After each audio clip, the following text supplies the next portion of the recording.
High friends, welcome back to our YouTube channel. आज आपण tiffin special अशी भाजी पाहणार आहोत, वांगे आणि घोसाळ्याची सुकी भाजी। चला तर मग व्हिडिओला लगेच सुरुवात करूया। या इथे मी वांगे आणि घोसाळे ह्याचे असे छोटे छोटे पीस करून घेतलेले आहेत, म्हणजे छोटे छोटे पीसेस मध्ये कट करायचे आणि अर्धा ते पाऊण तास हे पाण्यामध्ये ठेवायचे आणि पाणी बदलायचे। नंतर ना असे स्वच्छ पाण्याने धुवून घ्यायचे, कारण त्याचं काळं पाणी येते निघून गेलं पाहिजे। आणि हे असे निथळायला ठेवायचे। डायरेक्ट उपसून फोडणीत घालायचे नाहीये, कारण त्यात पाण्याचा अंश गेला तर आपली भाजी ती पानसट लागते। असं निथळून घेतलं की आपली जी भाजी आहे त्यात पाणी येत नाही। जर तुमच्याकडे चाळणी वगैरे असेल तर चाळणीत घालून घेतलं तरी चालेल, परंतु भाजी बनवण्याच्या आधी अशी निथळायला ठेवली तरी होऊन जाते। या इथे मी एक कढई तापायला ठेवली आणि कढई तापली की त्यामध्ये तेल घालून घ्यायचे। कढई तापल्यावरती याच्यामध्ये अगदी नॉर्मल तेल घालून घ्यायचं एखाद पळी, कारण जे काही आपण वापरणार आहोत वांगे दोडके हे भाज्या आहेत त्या ऑइल येते रिलीज करतात, त्यामुळे ह्याला फोडणीपुरतच तेल घालायचं, जास्तीचं तेल घालायचं नाही तर आपली भाजी ती ऑइली ऑइली होऊन जाते।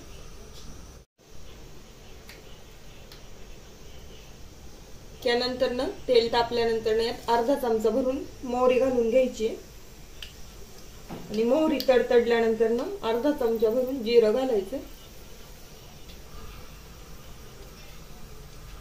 मोहरी अजून तडतडलेली नाहीये।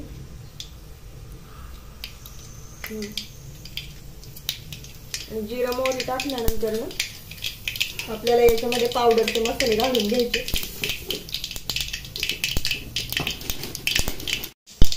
पावडरचे मसाले घालण्याआधी आपण याच्यामध्ये डाळ घालून घेणार आहोत, कारण आपण जे तेल तापवले त्याचं तापमान हे बऱ्यापैकी जास्त असतं आणि पावडरचे मसाले घातले की ते लगेच जळून जाण्याची शक्यता असते।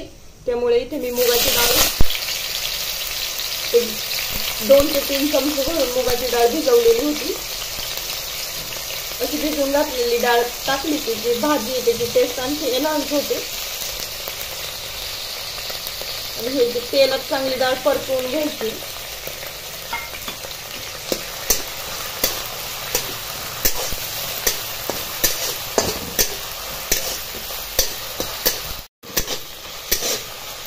मुगाची डाळ ती चांगली परतून दिल्यानंतर ना मग पावडरचे मसाले घालायचे। पाहू शकता आपल्या तेलाचं तापमान हे बऱ्यापैकी कमी झालेलं आहे। जर तुम्हाला डाळ घालायची नसेल तर याच्या ऐवजी तुम्ही कढीपत्ता किंवा कोथिंबीर पण घालून घेऊ शकता आणि नंतर ना मग पावडरचे मसाले घालायचे।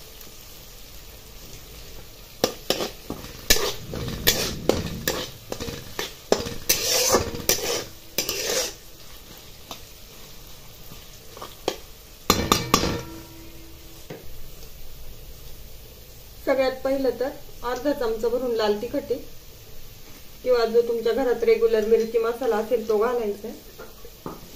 आपण भाजी इथं कमी प्रमाणात करतोय त्यामुळे मसाले पण कमी प्रमाणातच घालायचे आणि ही भाजी शिजल्यानंतर आणखीन कमी होते, त्यामुळे जर मसाल्यांचं प्रमाण जास्त झालं तर ती खूप तिखट होऊन जाईल। त्यामुळे घालताना बेताने मसाले घालायचे। धना जिरा पावडर आहे अर्धा ते पाव चमचाच घालायची, ती सुद्धा अगदी नॉर्मल हळद घालून घ्यायची।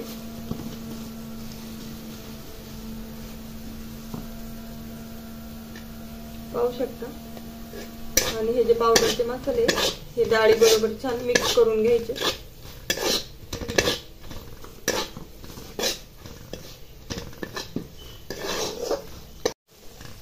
मसाले परतवल्यानंतर ना एक अर्धा चमचा भरून मीठ घालून घ्यायचं। जर तुम्हाला आता मिठाचा अंदाज आला नाही तर भाजी शिजत आल्यानंतर न घातलं तरी चालेल, परंतु असं मसाल्याबरोबर मीठ घातलं की ते सगळीकडे लागलं जातं।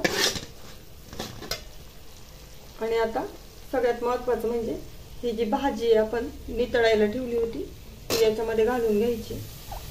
पाणी जाऊ द्यायचं नाहीये, कारण ह्या भाज्यांना अंगचं पाणी सुटतं, त्यामुळे त्याच्यातच त्या शिजल्या जातात किंवा वाफवल्या जातात। त्यामुळे तुम्ही असं एक्स्ट्राचं पाणी घालायची गरज नसते आणि जर भाजीत धुतलेलं पाणी गेलं त्याच्यामध्ये तर ते पानसट होऊन जातं। आणि आता एक मिक्स करून झाकण ठेवून एक 2 ते 3 मिनिटं शिजू द्यायचे, पाहायचे।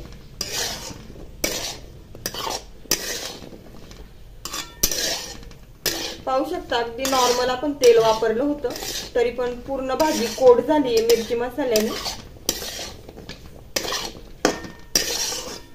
शिजल्यानंतर हे अजून श्रिंक होणार आहे, म्हणजे हे जे काही कट केलेले पीसेस आहे यांची साईज आहे ती अजून कमी कमी होत जाणार आहे. त्यामुळे याला तेल किंवा मिरची मसाला हा बेतानेच घालायचा आणि मीठ सुद्धा.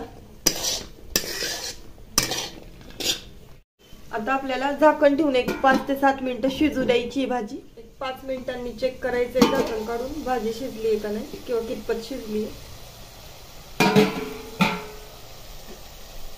पाहू शकता आपण इतकं थोडं तेल ओतलं होतं तरी पण तेल बाजूला झालेलं आहे आणि भाजी आहे ती निम्मी शिजली आहे, म्हणजे हाफडन झाली आहे. कलथा घालून पाहायचा आहे किंवा चमचा घालून पाहायचा आहे. आरपार गेला तर समजायचं भाजी शिजली आहे, अजून थोडी कच्ची आहे. पुन्हा एकदा हलवून द्यायची आणि शिजू द्यायची भाजी.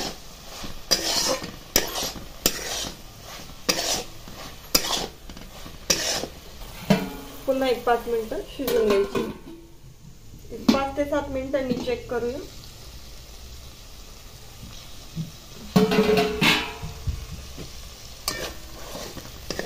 एकदा हलवून द्यायची आणि चेक करायची कलथ्याने. शिजली आपली भाजी. खूपदा घोसाळा असेल, वांगा असेल किंवा दोडका असेल खाल्लं जात नाही.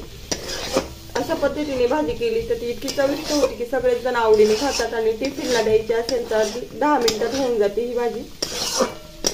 अशा पद्धतीने तयार आहे आपली डाळ घालून वांगा आणि घोसाळ्याची भाजी. चला तर मग लगेच सर्व करायला घेऊया.